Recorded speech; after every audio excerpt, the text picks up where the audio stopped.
ये है दिवाकर राजस्थान टाइमर और आप देख रहे हैं DRT न्यूज, हमारी आवाज सच के साथ। नमस्कार, मैं राजेश सूडिया, स्वागत है आपका DRT न्यूज में। ग्राम पंचायत चाची आवास सरपंच श्रीमती संजू देवी गुज्जर पंचायत में लाएंगे विकास की क्रांति। अजमेर जिले की पंचायत समिति अजमेर ग्रामीण की ग्राम पंचायत चाची आवास की वर्तमान सरपंच श्रीमती संजू देवी गुज्जर व उनके प्रतिनिधि जसराज गुज्जर ने DRT न्यूज स्पेशल मीटिंग को संबोधित करते हुए पंचायत की समस्त समस्याओं और विकास कार्यों पर चर्चा कर पंचायत के हर वंचित विकास कार्य को पूर्ण करने को अपना मुख्य उद्देश्य बताया। पद पर रहते हुए सरपंच श्रीमती संजू देवी गुज्जर व उनके प्रतिनिधि पंचायत के किन किन मुद्दों एवं किन किन विकास कार्यों को प्राथमिकता दी, आइए सुनते हैं DRT न्यूज स्पेशल मीटिंग के दौरान हुई विशेष वार्ता को।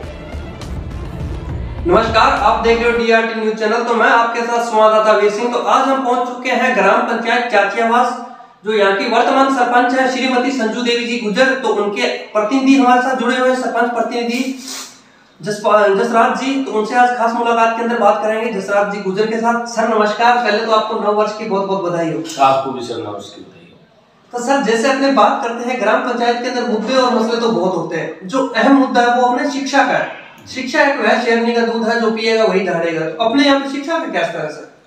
मेरे यहाँ पे शिक्षा का स्तर बहुत अच्छा है। वैसे तो गांव का शिक्षा के प्रति अच्छा लगाव है और मेरे यहाँ 8वीं तक स्कूल है। तो अभी भी बच्चों के स्ट्रेंथ हमारे स्कूल में काफी अच्छा है और स्कूलों से। लेकिन हमारे इस गांव का दुर्भाग्य है, पता नहीं क्या है, जो हमने कई सरकार आई कई गई, उनसे मांग करते आ रहे कि हमारे स्कूल को क्रमोन्नत कराएं। तो पहले हुई भी है कांग्रेस के राज में, पहले जो 5वीं तक थी तो वो 8वीं हुई है। और अभी भी हम मांग करते हैं कि हमारे स्कूल को 10वीं करा दी जाए, तो हमारे जो गांव की बच्चियां हैं वो शिक्षा से वंचित ना रह सके। और इस स्कूल क्रमोन्नत नहीं होने के अभाव में, क्योंकि हमारा गाँव दोनों गाँव के बीच सेंटर में चाची आवास और माकड़वाली, यहाँ से 3 किलोमीटर माकड़वाली पड़ता है, 3 किलोमीटर चाची आवास जी। यदि अगर उच्च शिक्षा ग्रहण करने के लिए बच्चों को अगर भेजना पड़ेगा तो वो या तो माकड़वाली भेजो या चाची आवास भेजो जी। तो गांव के लोग लिहाज से हमारे यहाँ पे देखो बच्चियों को वहाँ भेजना उचित नहीं होता है, क्योंकि साधन भी नहीं है हमारे इधर, कच्चे रास्ते हैं। तो इस कारण हमारे बच्चों को स्कूल से वंचित रहना ही पड़ता है जी। जैसे सर बता रहे हैं, सरपंच साहब हमें बता रहे हैं, जो बालिका शिक्षा है वो आज भी इस गांव के अंदर पिछड़ी हुई है चाची आवास ग्राम पंचायत के अंदर। इसका जो मेन ऑफ द रीजन है वो है एक स्कूल की स्कूल को क्रमोन्नत नहीं किया जाता। बच्चों की शिक्षा जो 8वीं तक रहकर सीमित रह जाती है। जैसे कि सरकार ने भी सर एक बात कही है कि बच्चियों की 18 वर्ष से उम्र को लेकर 21 वर्ष कर दिया जाए। इसके अंदर क्या है, 3 साल की जो शिक्षा का उस चीज को भी बढ़ावा मिलता है। तो अपने उस चीज पे बात करें तो यहाँ पे शिक्षा का स्तर काफी कमजोर है बालिका शिक्षा में। तो आप आज आपको पूरा शिक्षा विभाग भी देख रहा है, अपनी गवर्नमेंट भी देख रही है, उनको आप क्या कहना चाहते हो? मैं शिक्षा विभाग को एवं हमारे मुख्यमंत्री जी से ये आग्रह करना चाहता हूँ कि हमारे गांव की ओर ध्यान दें और हमारी इस स्कूल को क्रमोन्नत कराएं। हमारे गांव में, हमारी पंचायत में शिक्षा के प्रति काफी जागरूक है, लेकिन अब देखो इस स्कूल के अभाव में ऐसे करके वंचित रह जाते हैं। तो मैं तो यही कहना चाहूंगा शिक्षा विभाग से और हमारी राजस्थान सरकार से कि हमारी इस मांग को आप आगे पहुंचाएं और हमारी स्कूल को क्रमोन्नत करवाया जाए जी। तो जैसे सरपंच साहब, अब जो बच्चे हैं जो 8वीं प्लस की, जो 9th की और 10th की जो शिक्षा ग्रहण करना चाहती हैं, तो वो फिर कहाँ जाते हैं स्कूल के लिए? अब देखो वो हमारे कोई चाची आवास भी जाती है, कोई पदमपुरा भी जाती है। देखो 1 की 2 की उनके घर वाले जो उनको ले जा सकते हैं, आ जा सकते हैं, या कोई बच्चियां अब देखो 100 में से 2-5 ऐसे करके ही जा पाती है। लड़के तो फिर भी देखो दूर तक भी चले जाते हैं। बच्चियों को मजबूरन स्कूल छोड़ने पे मजबूर ही होना जी। जैसे कि सर देखा जाता है, जो अपने ग्रामीण क्षेत्र है उसके अंदर रेप को भी काफी बढ़ावा मिल रहा है। तो इसी का कारण यही है कि ग्रामीण क्षेत्र है उसके अंदर लोग डरते भी हैं कि अपनी बच्चियों, जवान बच्चियों को बाहर अपने नहीं भेजें। इसके भी आपको लगता है कुछ ये भी कारण है? बिल्कुल यही कारण होता है। देखो लोगों में ये दहशत होती है कि अब जंगल है, सूना रास्ता है, तो अपनी बच्चियों को बाहर अकेला नहीं भेजा जाए जी। तो अगर गांव में शिक्षा उनको मिलती रहे तो वो सबसे बड़ी बात होगी जी। और इस बात को बढ़ावा जरूर मिलता है, क्योंकि दूरी है काफी साधन नहीं है हमारे इधर आने जाने का।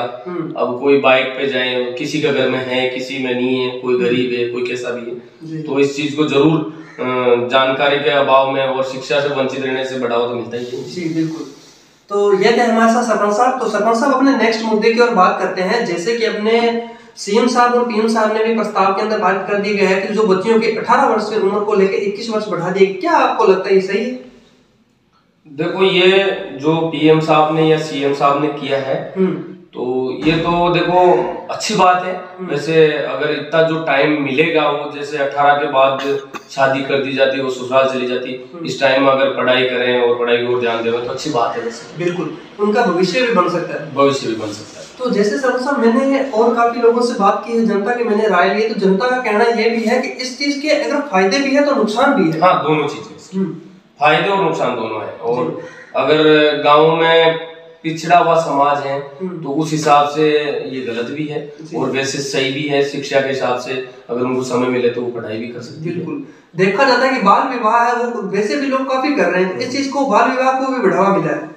हाँ, बाल विवाह को भी बढ़ावा मिला है, क्योंकि अगर ऐसी घटनाएं होते तो सब लोग अपनी इज्जत को बचाने के उस हिसाब में जल्दी से शादी कर देते हैं। बिल्कुल बिल्कुल बिल्कुल इसको। तो सरपंच साहब अपने नेक्स्ट मुद्दे की ओर बात करते हैं। जैसे ग्राम पंचायत के अंदर लाइट, पानी की व्यवस्था, पेयजल की समस्या है, तो अपने यहाँ पे किस चीज का अभाव है? मेरे यहाँ पे सबसे बड़ा अभाव है रोड का। जो मेरी ग्राम पंचायत चाची आवास, यहाँ से उसकी दूरी 3 किलोमीटर है पदमपुरा से। तो यहाँ का रोड नहीं बना हुआ है हमारे, और हमने कई बार मांग कर ली इसके बारे में। मंत्री महोदय जी को भी लिख के दिया पिछली गवर्नमेंट में, अभी वाली में हमारे स्थानीय विधायक को भी दिया है, लेकिन अभी तक इसकी ओर सरकार का ध्यान आकर्षित नहीं हुआ है। और ये बहुत बड़ी दिक्कत है हमारे लिए। अगर हमारे ग्राम पंचायत जाना होता है तो माकड़वाली से घूमते हुए जनाना चौराहे से फिर ग्राम पंचायत जा सकते हैं जी। तो बहुत बड़ी समस्या है रोड के बारे में हमारे गाँव में जी।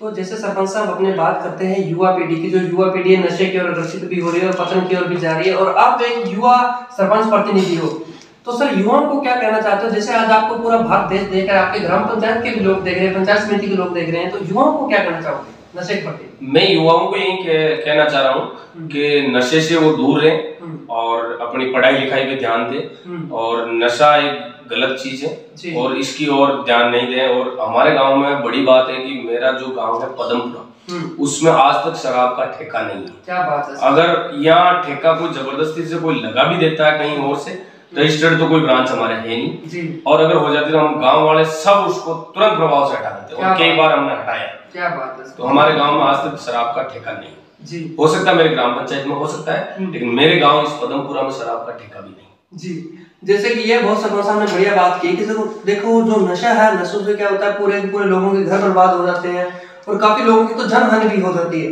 तो जैसे सर अपने बात कर रहे हैं, जो अपने किसान भाई हैं, जो अपना भारत देश है वो एक जवान और किसान पे टिका हुआ है और कृषि प्रधान देश है, तो अपने यहाँ के किसानों की क्या हालात है? जैसे कि हम देख रहे हैं भारत पूरे के अंदर किसान काफी दुखी हैं, तो अपने यहाँ पे किसानों के हालात है?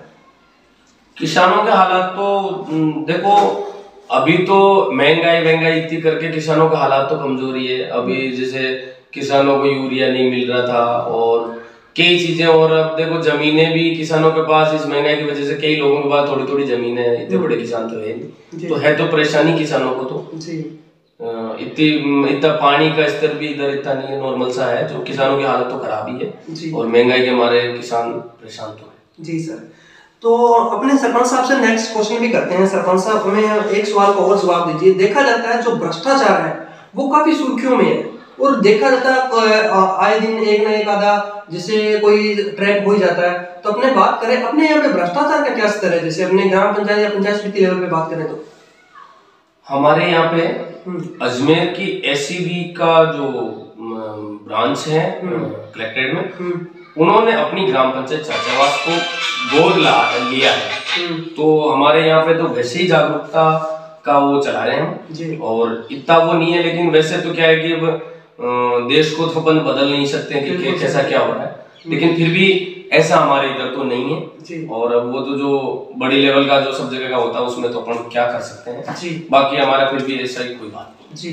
अगर सर कोई भ्रष्टाचार के दायरे में आता तो आपके क्या कदम रहेंगे?